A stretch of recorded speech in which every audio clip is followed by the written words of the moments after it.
नमस्कार मित्रांनो, या चॅनलवरती आपले सर्वांचे स्वागत आहे. आत्ताच पार पडलेल्या देवेंद्र फडणवीस केसरी या रेठरे धरण येथील मैदानावर बकासूर आणि शिरसवडीची रायफल यांनी एक नंबर केलेला आहे. आपल्या म्हणण्यानुसार पुन्हा एकदा रायफल आणि बकासूर या मैदानावर एक नंबरचे मानकरी ठरलेले आहेत. ही सर्वांचीच अपेक्षा होती की बकासूर आणि रायफल हे या मैदानावर एक नंबर 100% करणार आणि झाले तसेच.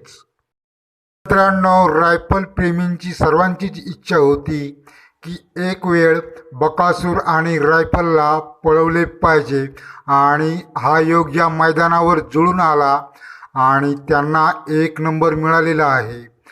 गट पासच्या वेळेला सुद्धा बकासूर आणि रायफल यांनी सुट्टा निकाल घेतलेला होता आणि सेमीफायनलमध्येही हे विजयी ठरले होते आणि फायनलमध्येही त्यांनी सुट्टा निकाल घेऊन एक नंबर केलेला आहे. मित्रांनो, आपण सुद्धा पाहिले असेल, या मैदानावर बकासूर आणि रायफलचे फोटो घेण्यासाठी लोकांची एकदम चुंबळ उडाली होती आणि सर्वजण बकासूरचे फोटो घेण्यासाठी धावत होता आणि खूप गर्दी सुद्धा केली होती.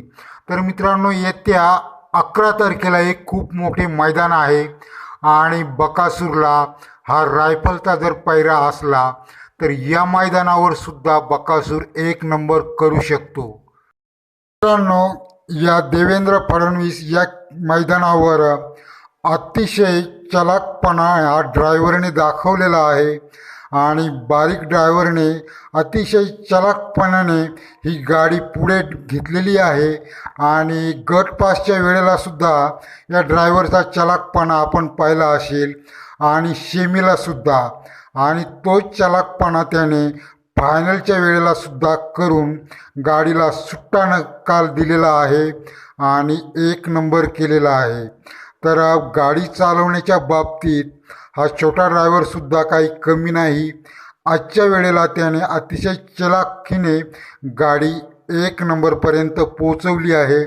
तर त्याचेही मनापासून आपण धन्यवाद करूया. तर मित्रांनो, रायफल आणि बकासूर ही प्रत्येकाचीच इच्छा होती की एकत्र पळावेत आणि तो योग आज जुळून आला आणि बकासूर आणि रायफल यांना एक नंबर मिळालेला आहे. तर मित्रांनो, भेटूया पुढील व्हिडिओमध्ये. तोपर्यंत धन्यवाद. चॅनेलला सबस्क्राईब करा.